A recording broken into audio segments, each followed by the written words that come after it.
as you've seen, children's literature can take many forms, and most of those forms involve pictures. In this video, we will explore the relationship between text and pictures in the children's literature genre.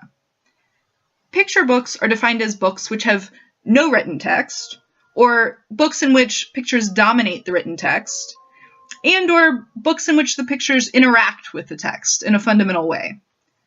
This is the form of literature that is designed most specifically for children, largely because children can interpret pictures before they can read the text. Therefore, picture books are an important step towards early literacy. They introduce fundamental concepts of storytelling, including plot, character development, and thematics. Children who grasp these fundamental concepts tend to develop an earlier interest in reading, which in turn sparks an interest in learning. As we saw in the previous video, some of the oldest forms of children's literature include pictures, including the hornbooks, chapbooks, and primers from the 17th and 18th centuries. But as printing technologies have improved, the forms of the picture books have changed. In the 19th century, many publishers included illustrations in their books, even the books for adults. In particular, the serialized novels that you see pictured here rely heavily on illustrations to structure the narrative. Novels like Charles Dickens's David Copperfield were released in weekly or monthly installments and were published in blue wrappers with detailed pictures framing the issue. In fact, when Charles Dickens died before finishing his last novel, The Mystery of Edwin Drood, many readers analyzed the wrapper pictures to make educated guesses about the likely outcome of the mystery. They thought that the illustrations could tell them what the text could not. In addition to the wrappers, each installment also included one or two engravings, like this one, which appeared at the very beginning of the installment, before the title page. But they couldn't yet intersperse the text with pictures like we're used to today because of the limitations of the engraving technology.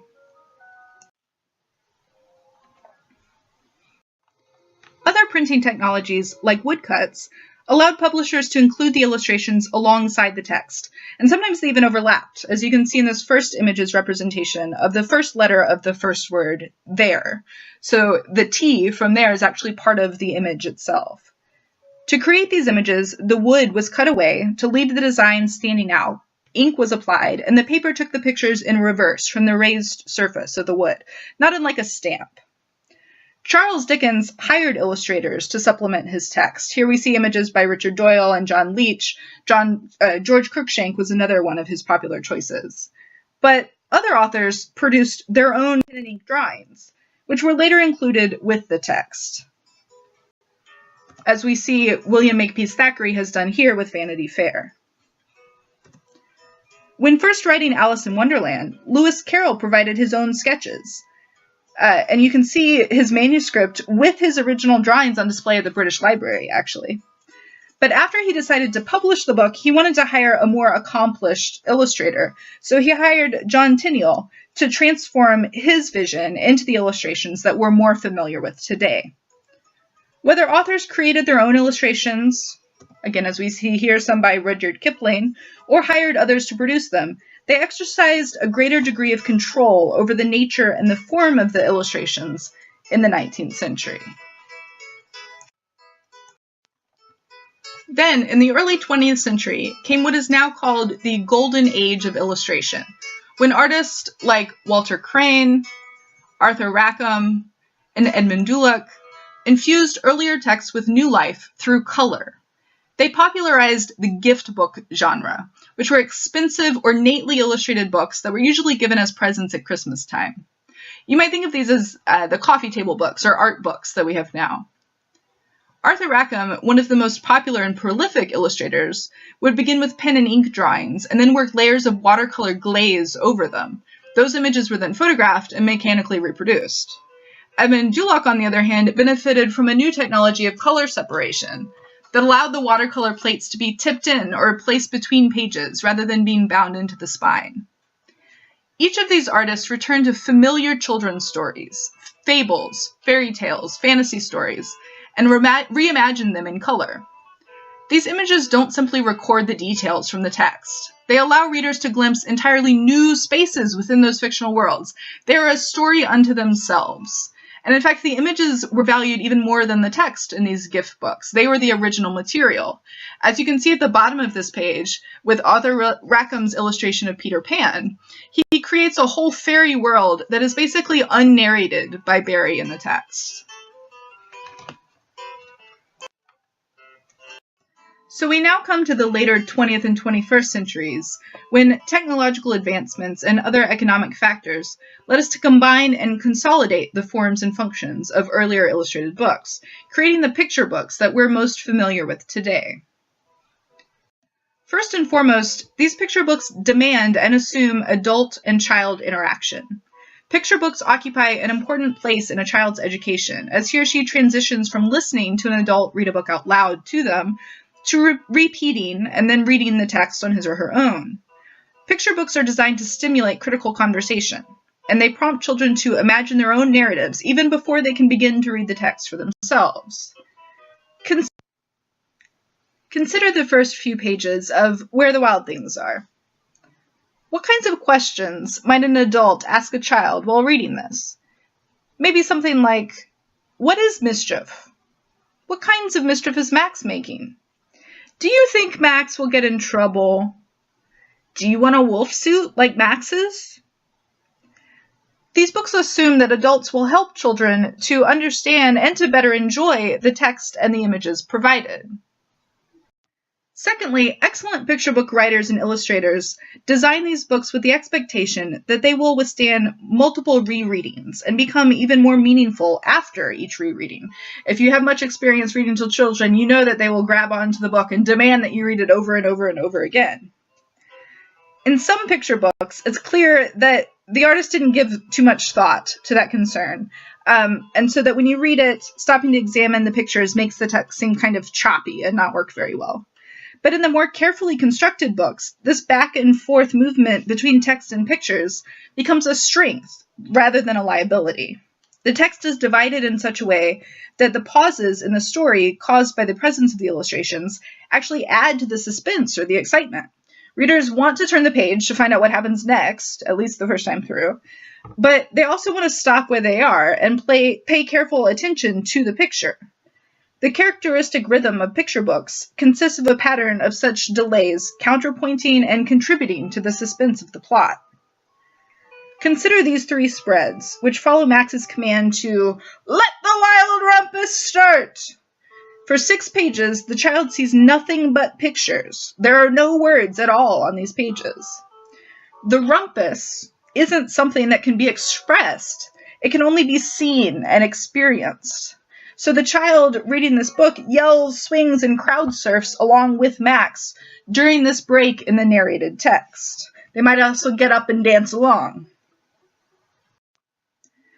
Other picture books, like Cloudy with a Chance of Meatballs, overwhelm readers with extraneous details.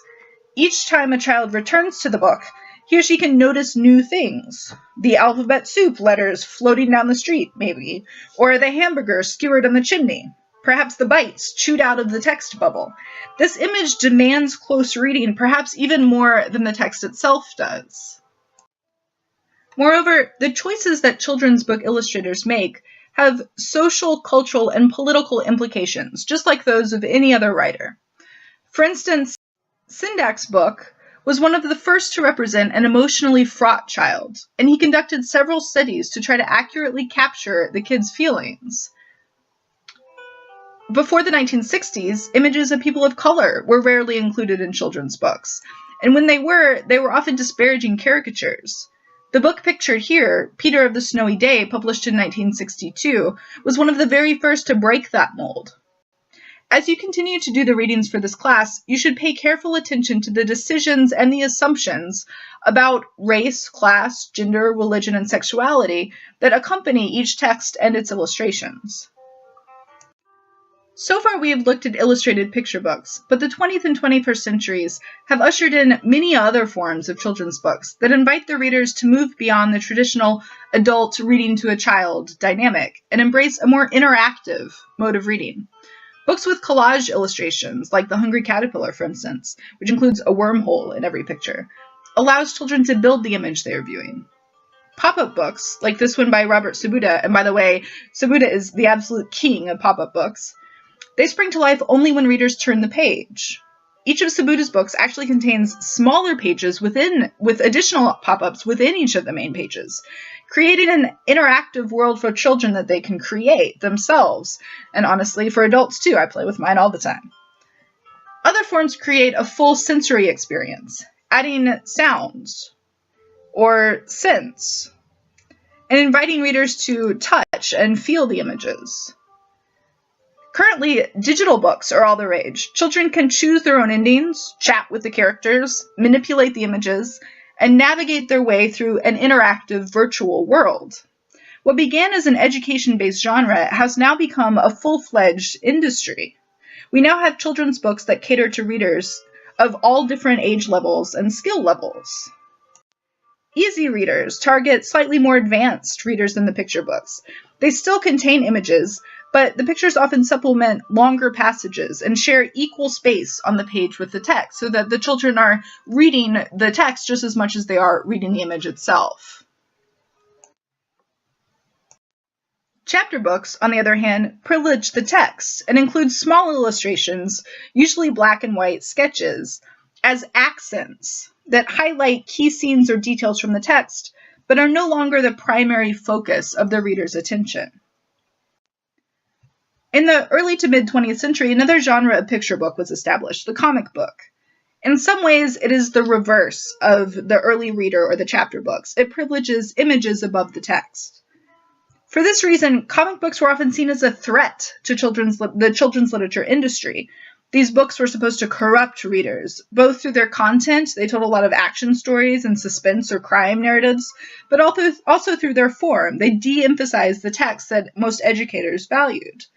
But in this class, I hope that you will learn that the pictures can actually build a narrative that is just as complex as a traditional text-based story. Comic books have evolved into a new form now, graphic novels, which have garnered more respect. Cartoonist Art Spiegelman was one of the first to really establish this as a genre when he published Maus, a graphic novel that uses mice to explore the history and lasting effects of the Holocaust. This genre also draws in other cultures. Manga, for instance, a popular genre that originated in Japan in the 19th century, but that is really experiencing a boom of popularity in the US right now. Some authors built onto these traditions to tap into a graphic novel market for children, creating original series like The Diary of a Wimpy Kid. Others used the graphic novel form to rework existing children's books, like this version of The Graveyard Book by Neil Gaiman. They're even reworking the classics, reimagining foundational children's novels like Little Women in a new form. Throughout this course, we will also explore new media as forms of children's literature. Like graphic novels and comics, television and film is sometimes viewed as a threat to children's literature. We tend to view them as more passive and less educational forms.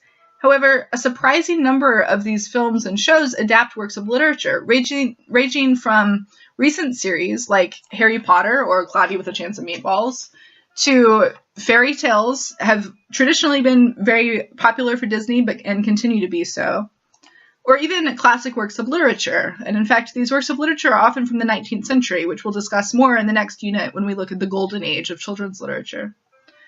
We will think more about the role that these adaptations play in our culture and discuss whether or not they're replacing or undermining literature, both the content and the form of literature, or if, like the pictures in the picture books, they're actually supplementing and enhancing it.